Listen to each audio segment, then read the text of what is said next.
This episode of Relativity is made possible through the support of Stephen and Catherine Farris, Ryan Farwell, Bill Carriola, Heather Van Waldick, and Michael W. McClure.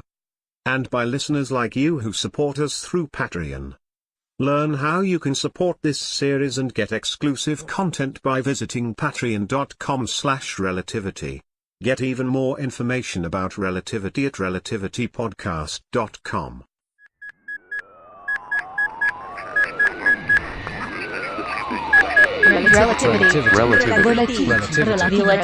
Relativity. Deepa, don't go this time. Just stay. Remain connected with me. You must remain connected. I want to, but you'll have to tell me what I'm supposed to stay connected to. And she's gone again. It's never for more than those few seconds. Always the same. Dr. Mason, the audio monitors in the hull detected no human voice apart from yours. And the data from the microphone in your communication implants say the same. But the dear Nadia, that doe shied and bolted when she heard the voices. Do you understand me? I heard the voices, and she heard them too.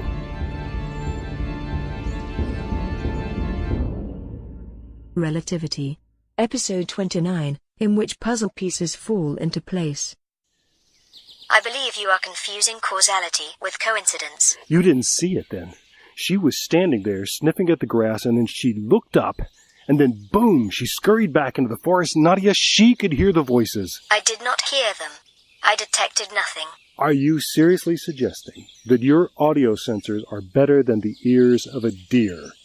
You may be the product of generations of wonderful design, but she, that doe, she is the product of millions of years of evolution that have specifically honed what she needs for survival, including her hearing. Her hearing is indeed more acute than mine.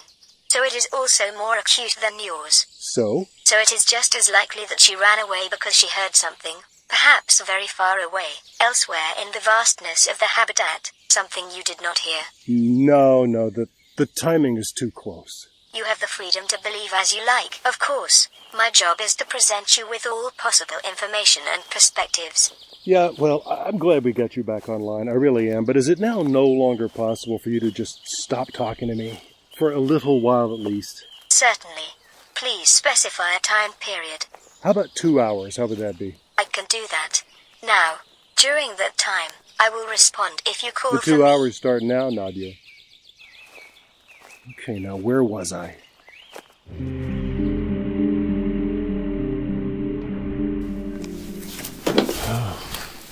Oh man. Never thought I'd have to do anything like that. You didn't have to, you know. Oh, I didn't even know I said that out loud. Yeah, I've been doing that a lot lately, too. I was glad to help you. You know, your sister. Thank you, Marcus. I mean, for everything. You have been my rock these last few days. Just the one fixed point I can hold on to. That's what I want. And when I say hold on to, I mean, it's such a comfort to be able to rely on someone. To know that you take care of things. I appreciate that. Like right now, when I know I can confide in you that I am...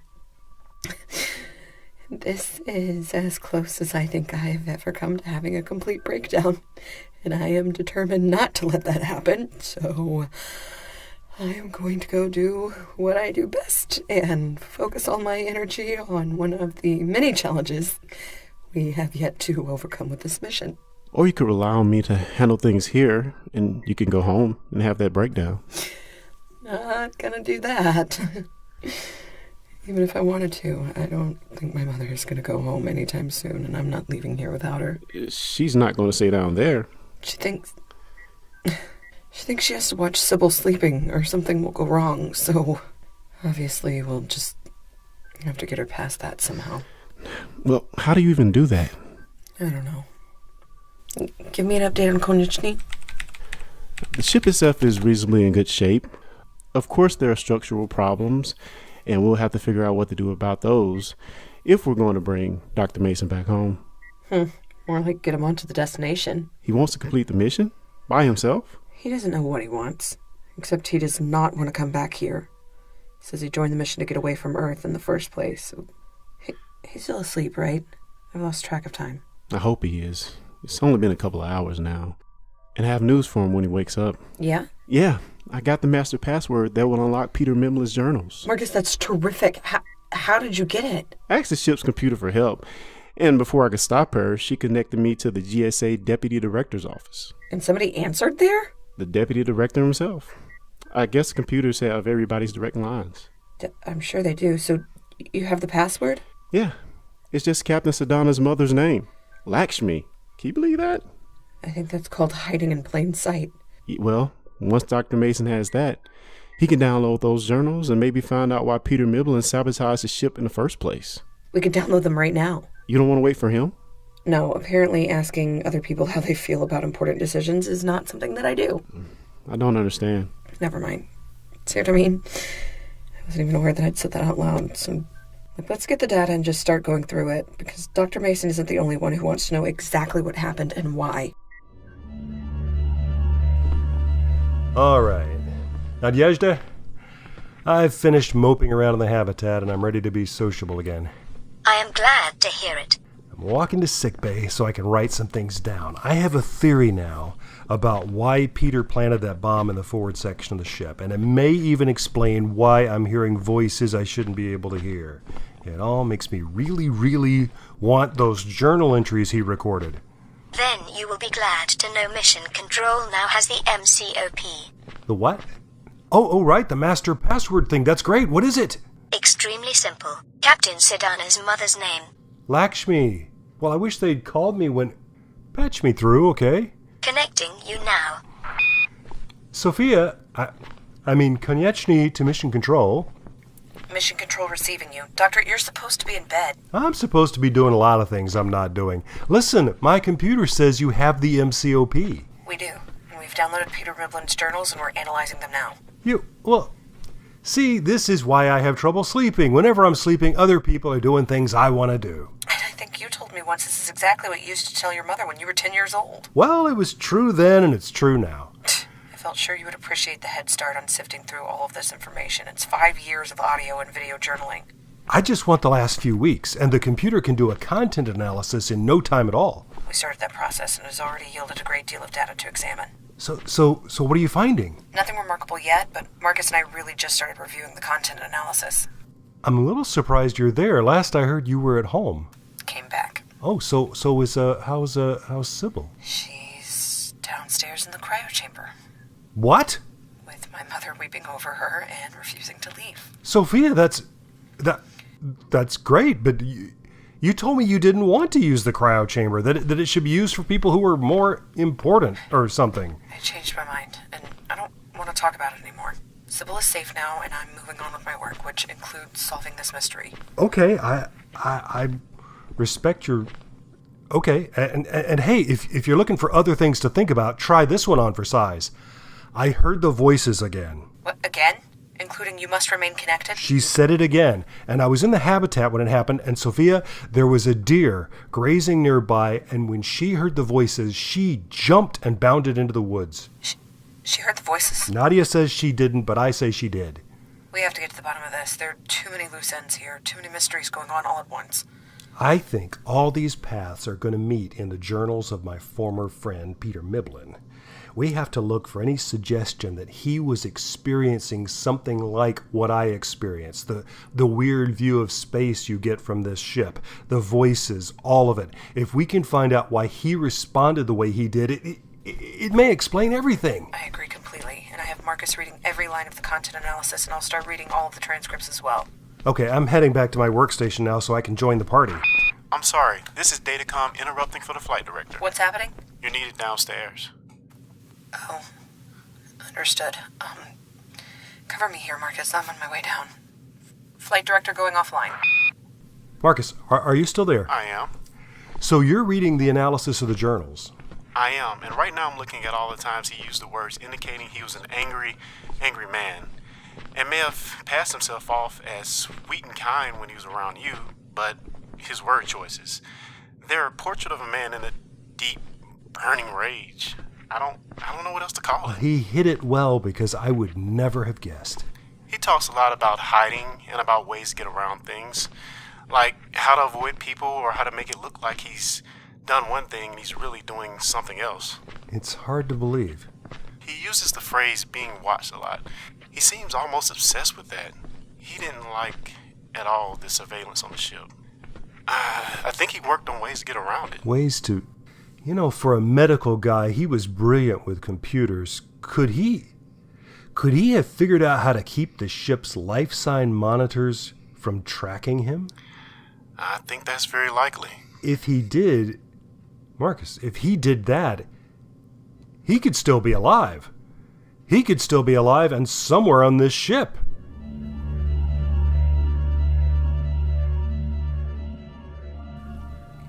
Mama, the staff are concerned about you. They can tell you need to go home. I am not leaving here. I have told your people I will bring my things and make a home here. I only need a few things. You can't live the rest of your life in a mission control storage room. Why not? What is left for me in our place? Your father is dead.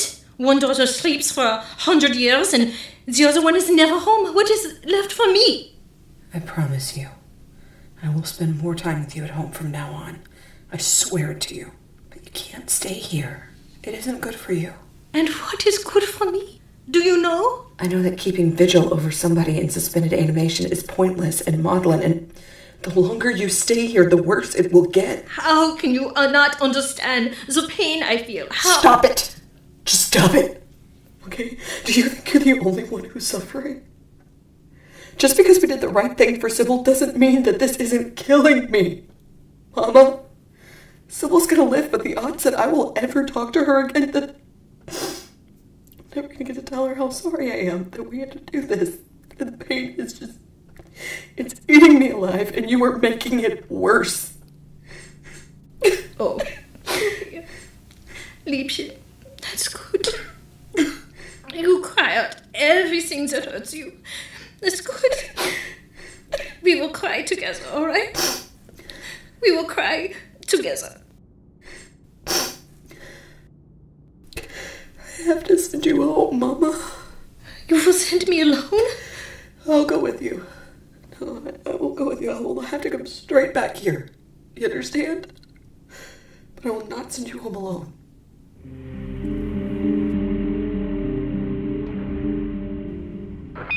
Mission Control to Konieczny. Konieczny, aye. Are you at the computer terminal? Main terminal in sickbay, yeah. Are you looking at the content analysis? Well, I sort of drifted over to watching the videos that Deepa had locked with everything else. She was onto him, Marcus. She knew he was up to something, and she was having him watched around the clock. From looking through his transcripts, she had a good reason. He did record a procedure for tricking the ship's computer into thinking somebody was in a location when they were really somewhere else. And he admitted this? He described it as something that was theoretically possible, but he didn't say he had done it.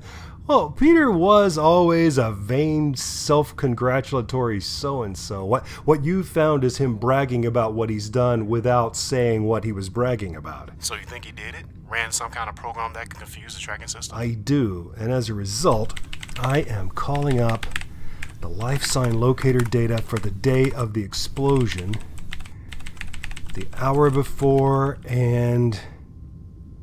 Look at that. Marcus, I'm copying this to your screen. You see the little circles showing where each of us are? I see them. The whole crew. I see where you were, and he was with you. Yeah. This shows Peter in sickbay with me right before the explosion. And he was not. Marcus, I was in sickbay alone. None of the other indicators are moving. That's unusual, right? For 20 people to all just be standing or floating right where they are? Nobody going from one place to another? It's next to impossible. And look at the habitat. Is that a life sign at the main portal? It is, and it has Peter's ID on it. He was in two places at once. Well, I know where he wasn't. He was not in sickbay where this thing is showing us he was. So, when the explosion happened? He was in the habitat, and probably still is. A million places to hide in there, and he would have figured out the best one. I'm going back in there to find him. You can't do that. I go in there all the time. I was just in there. I mean, going in there to find a man we know to be maybe insane and definitely dangerous? Find him if I have to start a forest fire in there to do it. Doctor, you have to listen to The me. next time you talk to Sophia, tell her where I am and tell her I'm not coming out until I've gotten my hands on Peter Miblin. Dr. Mason, I strongly advise against this. Dr. Mason, please respond. Relativity. Episode 29, in which puzzle pieces fall into place. Starred Alana Jordan and Lee Shackelford, who also wrote the script. Also heard in this episode were Clarence Brown as Marcus and Stephanie Lindsay as Marta Schumacher. Find out much more about the series, including ways you can subscribe, hear past episodes, like us on social media, and how you can get exclusive content, all on our website at relativitypodcast.com. Relativity.